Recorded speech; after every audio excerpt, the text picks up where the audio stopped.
Nilubos na nga ni Megan ang kakapalan nga niya ng mukha kahit na nga suspendido na nga siya at hindi na nga siya parte ng Yumi ay dumalo pa rin nga siya pinaka-importanting event ng Yumi kung saan si Makmak Batumbakal nga ang mamimit nga nila. Ang dinahilan nga nito ni Megan dito nga sa Yumi, lalong-lalo na nga sa leader nga nilang si Jenny ay baka nga magtaka nga raw ang mga audience o fans nga nila na kulang nga sila.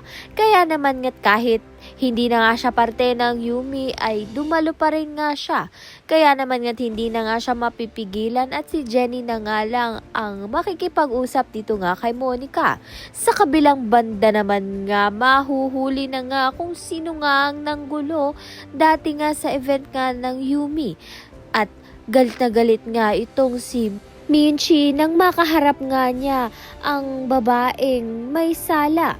Kaya naman nga't mabibigyan na nga ng hustisya ang nangyari dito nga kay Perry. Subalit nag-aalala na nga itong si Megan, tinawagan niya nga agad itong si Dara na nahuli na nga ang binayarang basher nga nito ni Dara.